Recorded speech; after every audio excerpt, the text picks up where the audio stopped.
Oh, you better believe I'm back. I am back like it's no tomorrow. So I'm back. And I'm fighting Revolver Ocelot in Metal Gear. Metal Gear! And this is the first boss battle of the game. And Revolver Ocelot's running around being a little bitch. Won't help you. Yeah, but chasing you will. I make them. And I love how the president of Armtech, Kenneth Baker's all tied up there, and the whole time he's just like, like, I know you guys are shooting it out, but I could really use some help here because I'm tied up right now with a bunch of C4, and I'd really like to not die. So if you could help me out there, I would really appreciate it. Oh, Ocelot, you little bitch.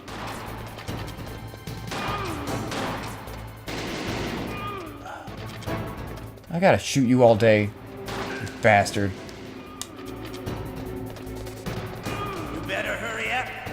You better slow down, you little butthole. Don't you? Oh, shot him again.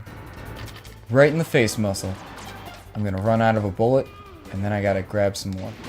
Alright, so let's get that one off. And now, the new one should appear here somewhere. Nope! Okay, I need more bullets, please. And thank you. Why do I not see? I love the smell of corn. You know, that's so. Oh, there they are. Okay.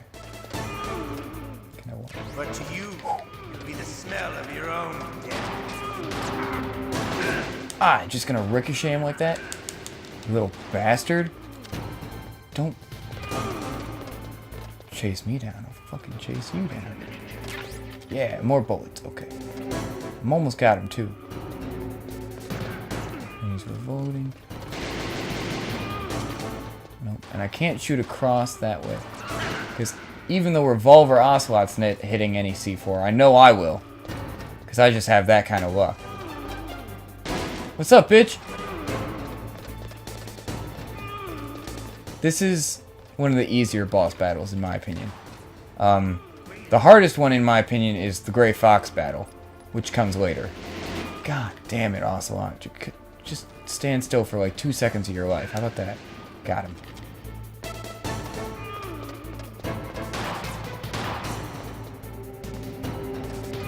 How about I run towards you? Aha!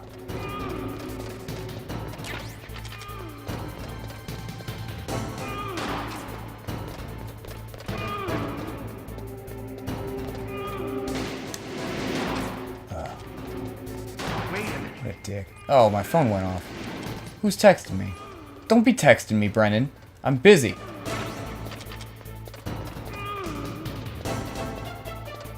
Do do do do do do do do. I hope I don't die. I got one ration in storage. And as long as you have your rations queued up there, you're okay. Because if you get below the health level, yeah, see like that? It'll just automatically reset your life. Which is good, because I was about to die. So my life's back, and hopefully, because it's higher than Ocelot's now, I'll be okay. And you just toggle that. Take that, you little butthole. Gotcha! Haha! Yeah! And it only took me 3 minutes. You're pretty good. Well, you're pretty hot. I mean, I didn't say that. No, that was not me at all. That was definitely someone that was attracted to men that said that. Oh, no! My good shooting hand!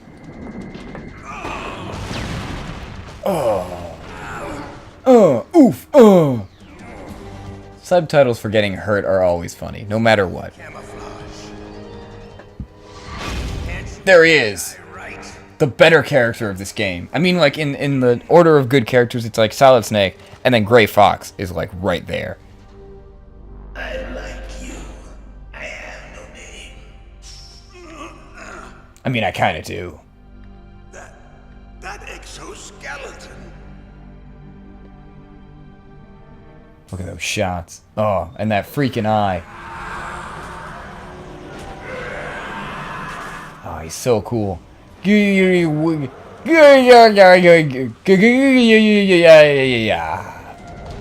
That That's how I read that expression.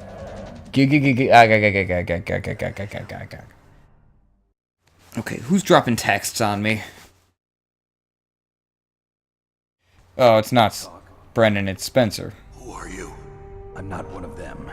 The DARPA chief. Yeah, I love you too, man. Detonation code. What about yours? Oh well. Oh, I get it. Jim sent you. You're from the... So, Answer my questions. Nate's gonna talk to this guy for a little bit. There's no time. I talked. What? What? Now the codes. They have the launch codes! Speaking of launch codes, has anyone heard those launch codes? That's one of the American Dad references. It's one of the few I know, because I don't watch American Dad enough. Surgical implant. And when I say enough, I mean, like, it's a good show, and I should probably watch more of it, but Secret codes has it. whatever. The DARPA chief. We can't all be heroes. But the DARPA chief said Mantis. The Derpa Chief. Derpa. Are you sure you heard him right?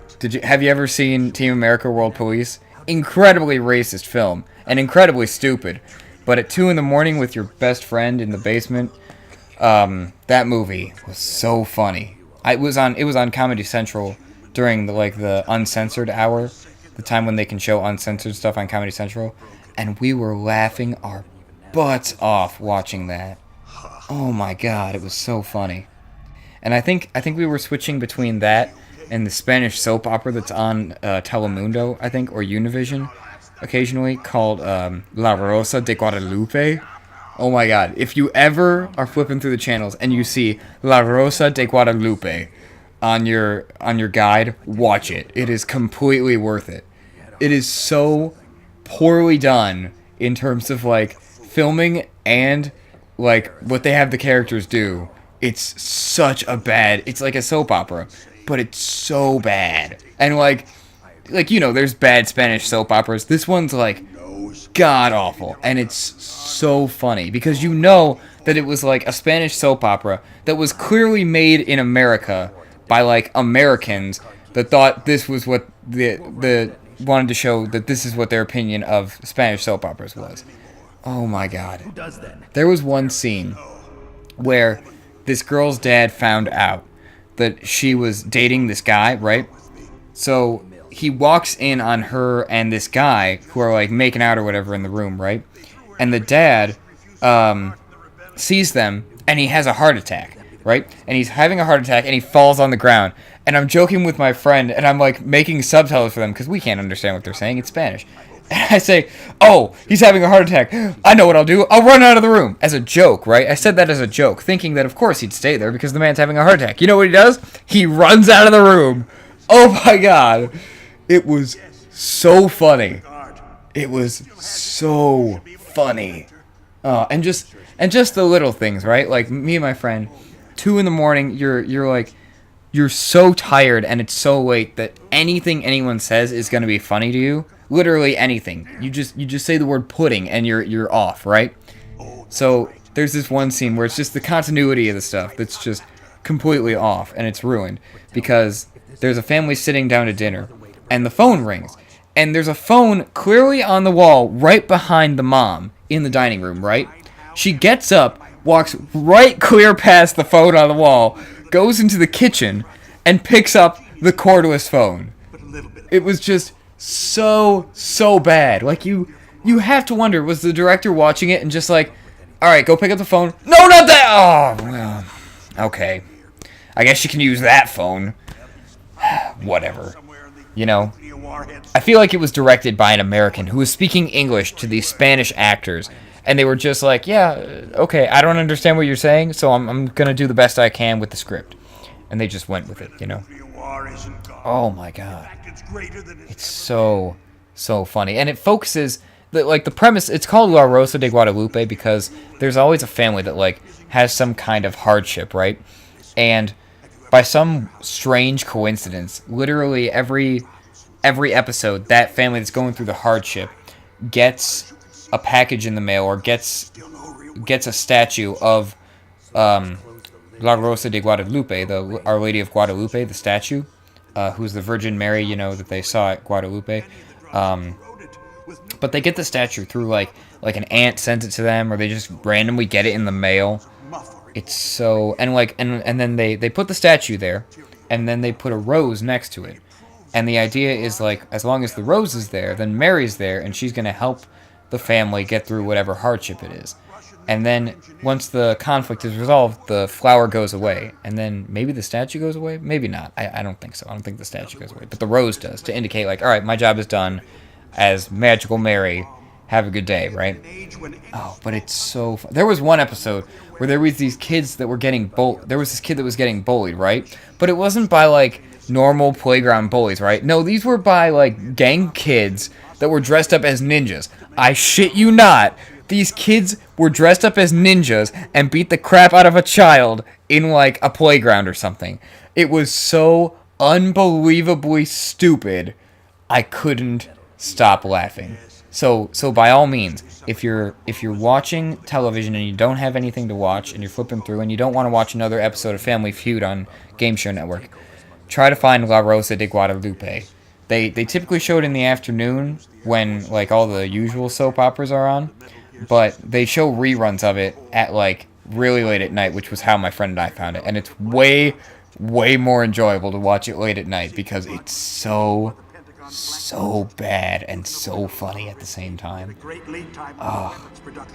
But that's still not like my favorite Spanish soap opera scene. My favorite Spanish soap opera scene I found when I was searching for La Rosa de Guadalupe clips on YouTube.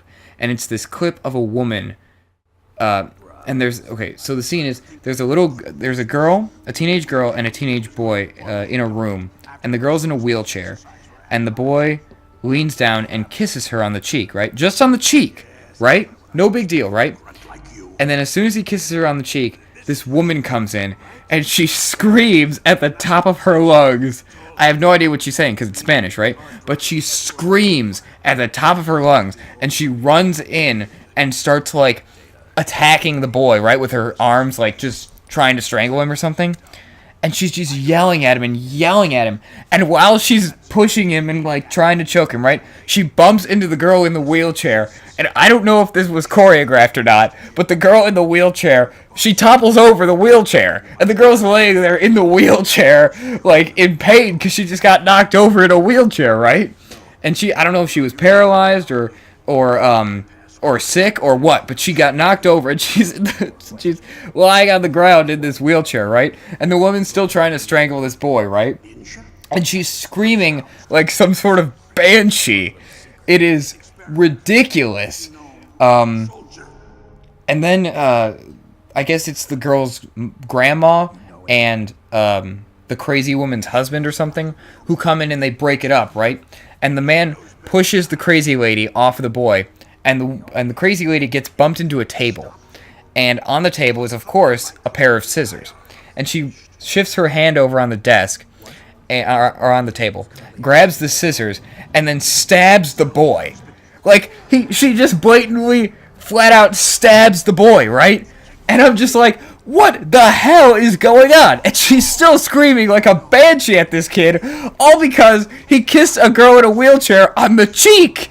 On the cheek. It's not like she caught him, like, having sex with her or something. He just kissed her on the cheek. And she's stabbing him with scissors, right?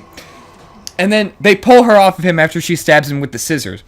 And they, like, then the grandma, or no, the man grabs the woman and like, pulls her out of the room, right? The hell? Meanwhile, the little girl is still lying in pain after she'd been knocked over in the wheelchair.